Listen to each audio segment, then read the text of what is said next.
There's a game the government plays with big numbers. They rely on the fact that the human brain cannot process scale. On March 9th, 2026, the Canadian government issued a press release. They announced an investment of $94.5 million through the Sectoral Workforce Solutions Program. The headline promised to transform the Canadian workforce. It targeted construction, energy, manufacturing, aerospace, trucking, mining, agriculture, forestry, tourism, and artificial intelligence. These sectors cover 66% of Canada's gross domestic product. They employ nearly 10 million workers. $94.5 million sounds like a lifeline.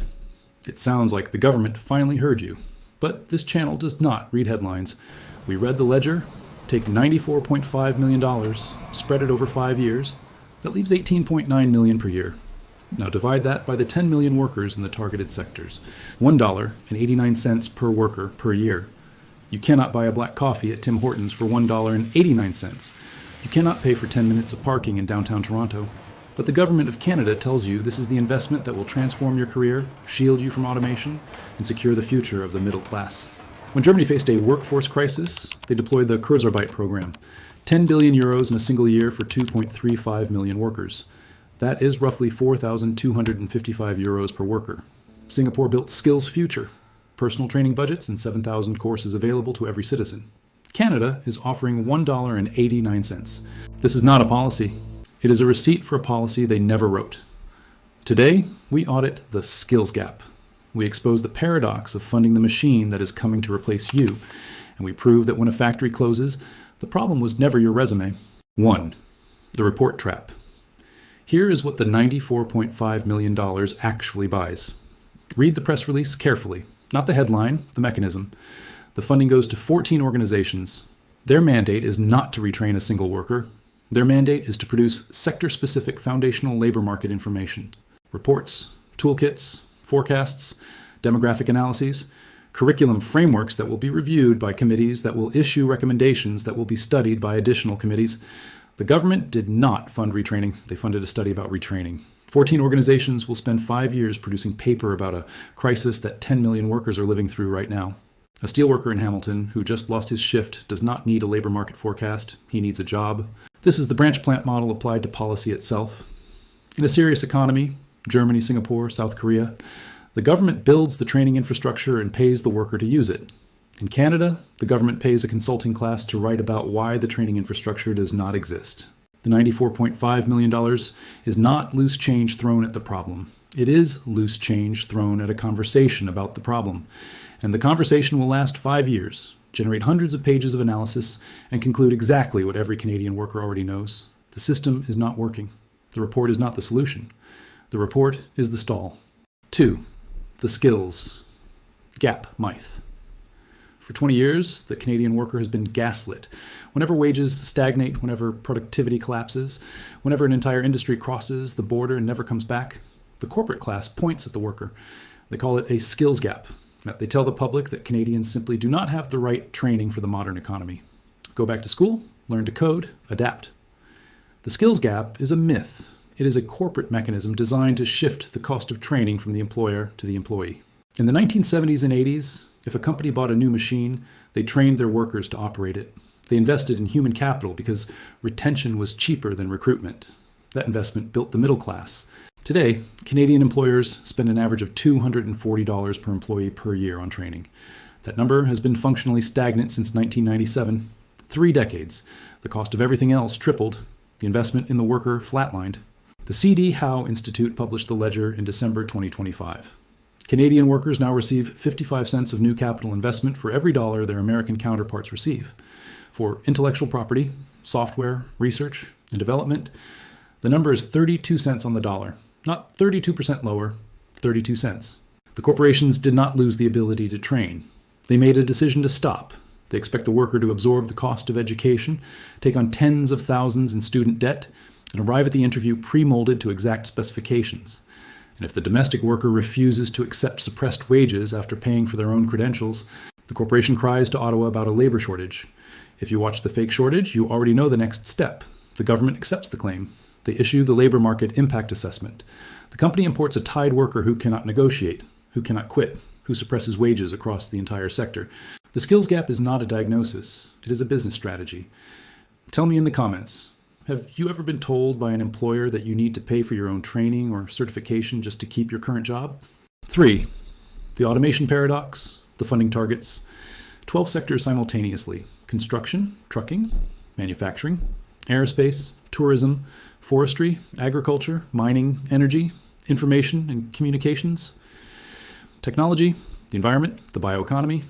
12 sectors with radically different skill demands, timelines, and labor market structures. Spreading $1.89 across 12 industries does not create a strategy. It creates a press release. But there is a darker paradox buried in the allocation. The government is taxing the Canadian worker to subsidize the artificial intelligence sector, while simultaneously claiming to protect jobs in manufacturing and construction, the exact industries most vulnerable to AI-driven automation and robotics. You are paying the government to fund the algorithm that will eliminate your position. And the government is handing you $1.89 worth of a labor market report as consolation. This is not a metaphor.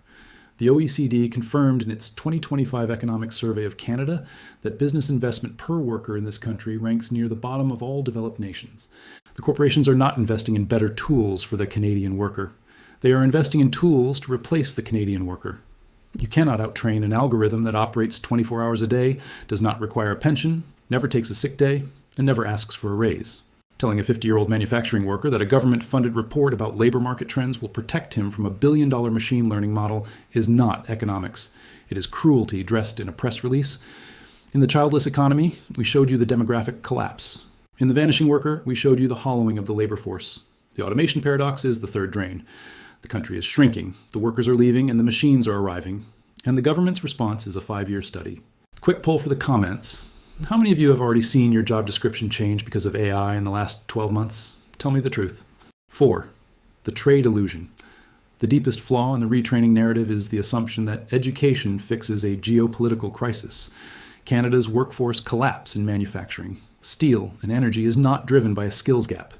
It is driven by trade exposure and a total absence of economic sovereignty. We documented this mechanism in the 51st State Trap. Canada outsourced its economic survival to a single customer across a single border. We built a resource colony that sells raw materials south and buys finished goods back at retail markup. When the United States imposes a 25% tariff on Canadian steel, aluminum, or lumber, factories in Ontario and Quebec do not retrain. They close. When the CUSMA agreement is ripped open for renegotiation, supply chains do not adapt. They freeze. No amount of workforce retraining saves a steelworker whose plant went bankrupt because American buyers are legally penalized for purchasing its output. You can have the most skilled, credentialed, technologically advanced manufacturing workforce on the planet. If the border is closed, they are unemployed. The government is treating a structural trade crisis as a human resources problem. This is not a failure of analysis. This is a deliberate deflection. A sovereign government would invest its capital in domestic refining capacity, exactly as we argued in the Hormuz trap. A serious nation would build deep water ports to diversify its export markets. It would deploy its resources to protect vital industries from foreign tariff exposure. Instead, Canada offers a 5-year study on labor market trends. They tell the worker whose factory was destroyed by foreign policy to update his resume. The destruction of the Canadian industrial base is not a failure of the worker's intellect. It is a failure of the state's spine. 5. The Geographic con.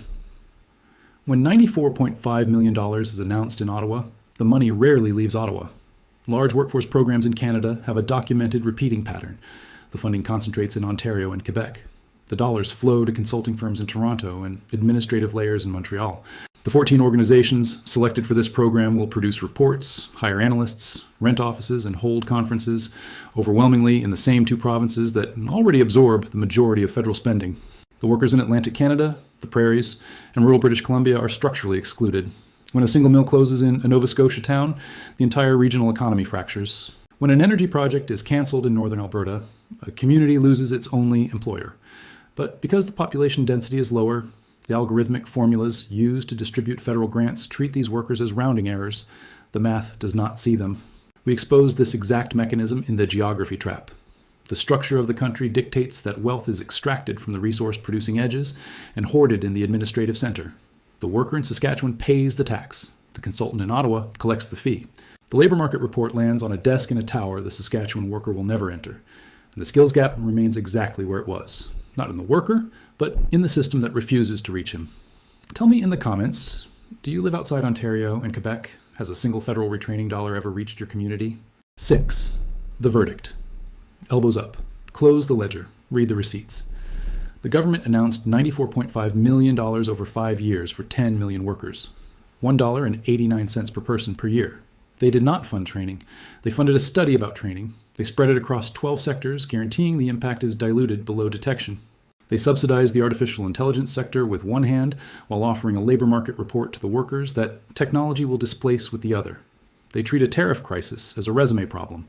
They funnel the funding into the administrative core, abandoning the edges. And they will measure the results using phantom attribution metrics, the same phantom metrics we exposed in the ghost economy, that reward corporations for hires they were already making.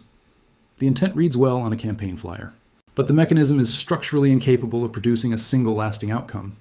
A credible version of this program would need to be 5 to 10 times larger. It would need to be scoped to 1 or 2 priority sectors.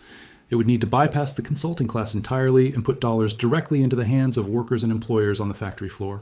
And it would need to be tied to defending Canada's trade position under CUSMA, not announced 3 days after the tariff headlines faded from the news cycle. But a credible program requires a sovereign, serious economy. And as we have documented across more than 80 files on this channel, Canada is not operating as a sovereign economy. Canada is operating as a branch plant. The system does not want a highly skilled, independent workforce that commands premium wages. It wants a desperate, flexible, easily replaceable labor pool that accepts whatever terms the oligopolies dictate. You do not have a skills gap. You have a capital gap. The corporations refuse to invest in the machinery, the training, and the infrastructure of the future, and now they want you to pay for the consequences, with your own tuition, your own debt, and your own time. The $1.89 is not an investment in your future. It is the cost of the stamp they use to close your file. The system is not broken. The lease is up. Drop a like so more workers see the math before they blame themselves for a factory closing. Subscribe for the economic truths nobody else will say out loud. And tell me in the comments, if you were handed $1.89 to transform your entire career, what exactly would you buy? I am Hoch, and I will see you in the next one.